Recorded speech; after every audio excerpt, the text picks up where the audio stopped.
What's going on, everyone? So I'm back working on the 96, aka Project Flames. And the reason why it's called Project Flames is because of these sick flames back here. But today I need to get the engine out because I need to start prepping the engine bay for the LS swap. So first thing is I need to remove the fenders, and then I can remove the core support and then this bumper bracket thingy. And then once I got all that done, I can start pulling the engine out.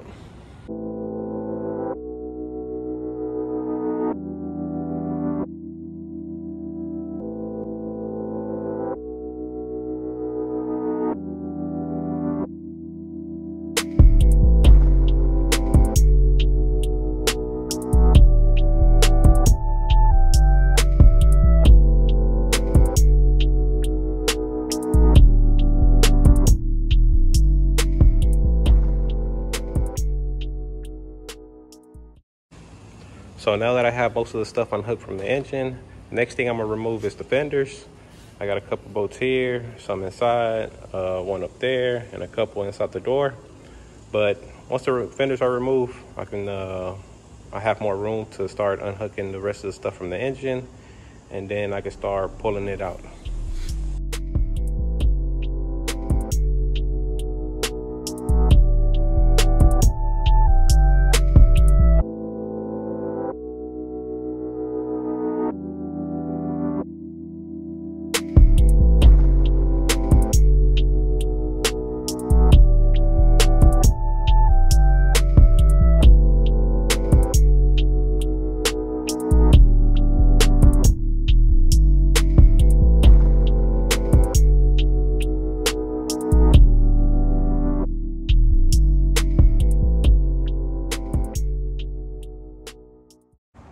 Now that I have my fenders removed from the car, I went ahead and disconnected all my AC lines and took them out from the car.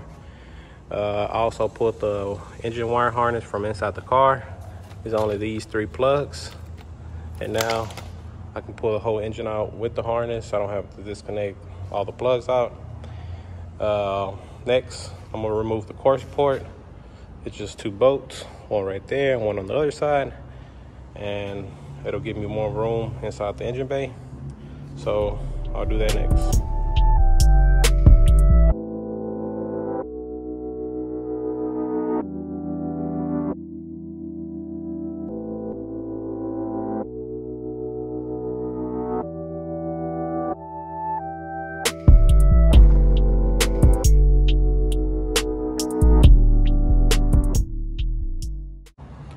So now that I have the core support off, I also went ahead and unbolted the engine from the frame. I took the exhaust pipes off from the manifolds. I took the shifter linkage off, and I unbolted the transmission from the cross member. So I think it's pretty much ready to pull the engine out from the car.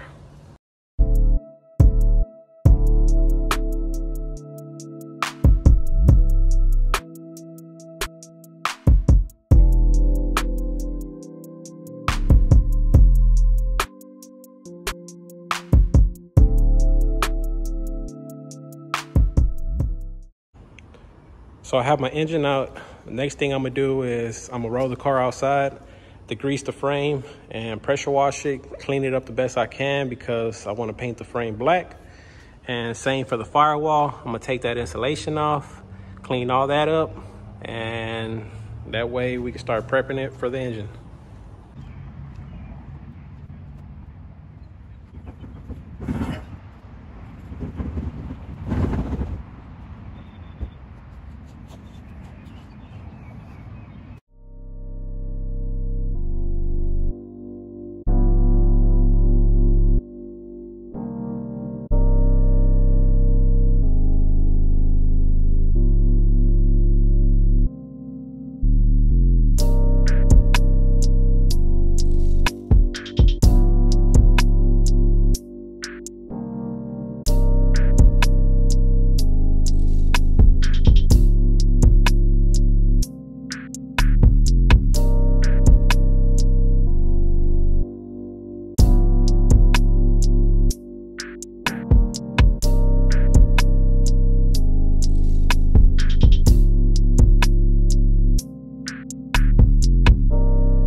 So I have the frame rails cleaned up. As you can see, they still need some more work on it, but I'll deal with that later.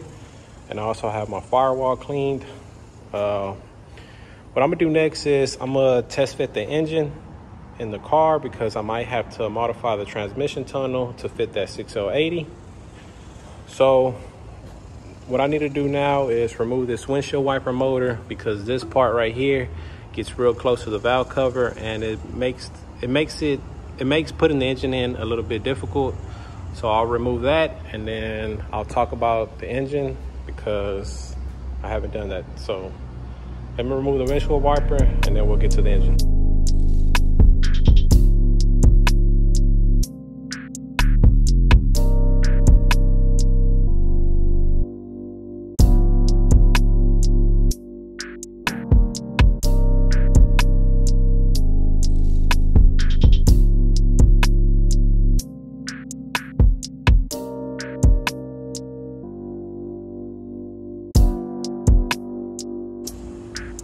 So I have my wiper motor removed. Now I can go and talk about the engine.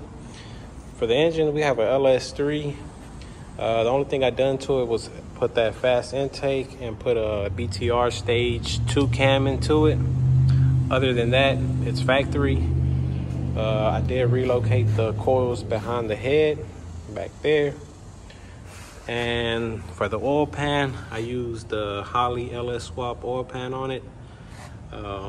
And then the motor mounts, I have these.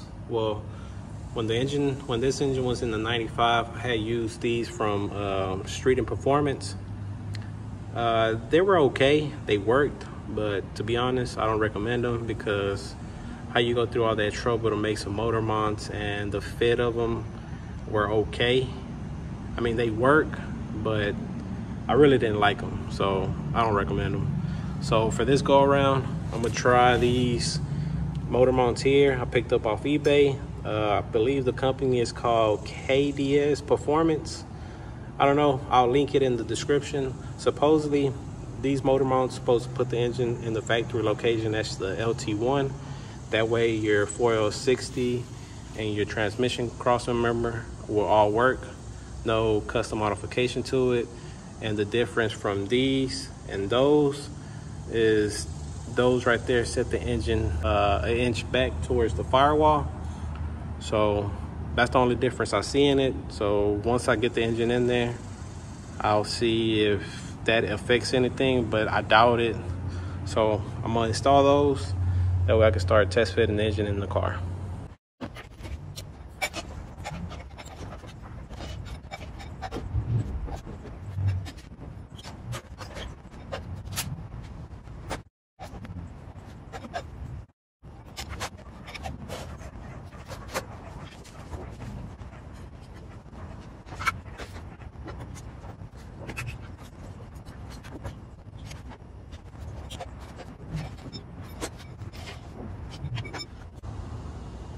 So I have the engine in the car, and I tell you what, I struggled. For some reason, I thought it would be way easier, and it wasn't. And I found out some other things. Those motor mounts I talked about, well, they push the engine further back into the firewall. And that right there kind of messed up a lot of stuff I had planned for the car already. Well, one thing is, I can't mount my coils on the back of the head anymore because there's no room for them. I could fit this whole pack back here, and that right there, I can't, it won't work anymore. So you might be asking, well, why didn't I use the mounts I had previous? Well, they kind of got bent up in the accident, so that's why I'm not using them. And now I kind of feel guilty for talking shit about them because I wish I had them, because I built everything around those motor mounts. So I kind of wish I had them. So my options is use those motor mounts and mount the coils on the valve covers and then pretty much start over. Or I can modify those mounts or find some different ones.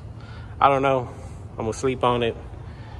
So on the next one, find out what I decide to do, and I'll go from there.